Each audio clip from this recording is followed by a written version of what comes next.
Et salut à tous, ici c'est Duo, et aujourd'hui on va vous présenter la deuxième partie, cette fois-ci du lore de Five Nights at Freddy's. Et c'est parti. Et moi, personnellement, c'est Maxime. Salut, c'est Nexus.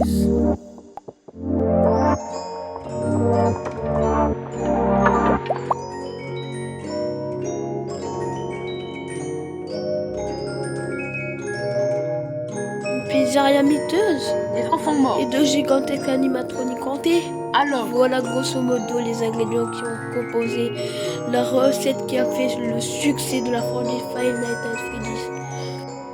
alors, au cinéma sort une adaptation avec entre autres Geoff Peter de Hunger Games, Hunter Sherson et Matthew dans le méchant dans Scream Lillard.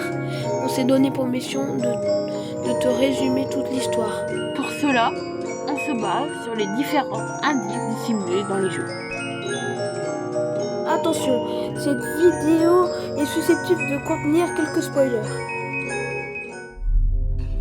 Un dîner pas comme les autres. Tout commence aux États-Unis dans les années 1980.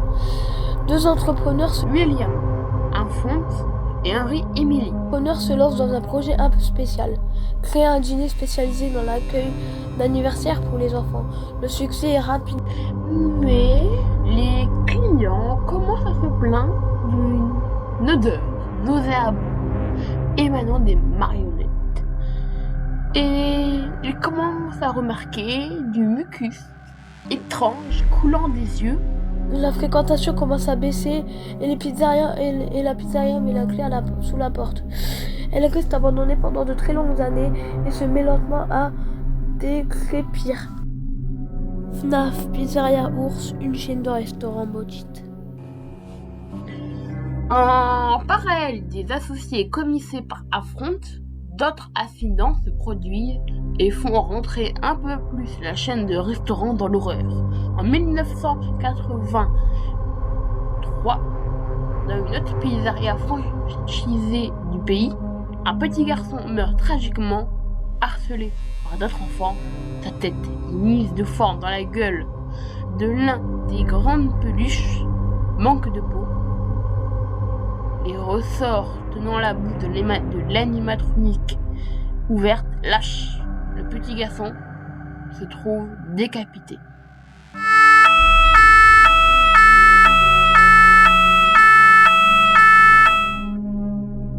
Ces derniers ne sont autres que Freddy Fazbear, un ours, celui qui a donné son nom au lieu, Chica, un poussin, Bonnie, un lapin et Foxy, un renard. William, un mec pas si chouette. William, bien sous tous les rapports. Avait-on fait une nature cachée? C'est un tueur en série, son plan est clair. C'est les animatroniques pour tuer des enfants. Il commet son premier meurtre dans la pizzeria au début des années 1980. Déguisé en Bonnie, il attire une certaine Charlotte dans un coin reculé de l'établissement afin de la tuer. Cette dernière n'était autre que la fille de son père tournaire, Henry Emily. Son esprit finit par posséder le corps de Poupette, l'une des marionnettes créées par Alphonse. C'est dans l'une des pizzerias de la franchise que le protagoniste principal est sommé de veiller la nuit. Sa mission, survivre et ne pas se faire tuer par les fantômes de tous les victimes de William.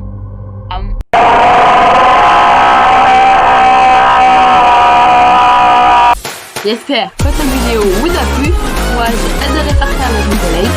Donc à la prochaine et bye bye. C'est Duo.